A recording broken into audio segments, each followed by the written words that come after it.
Hello জনগণ, আজ ৩ October ২০২৫।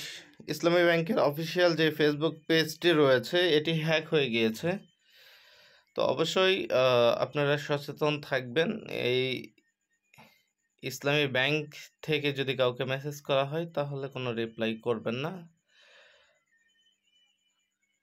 দেখতে পাচ্ছেন ইসলামী ব্যাংক হ্যাক হয়েছে, এই সম্পর্কিত কিছু তথ্য এবং হ্যাকাররা তাদের লোগো ব্যবহার এবং নাম ব্যবহার করেছে এবং টেলিগ্রাম লিঙ্ক এই সব কিছু শেয়ার করছে।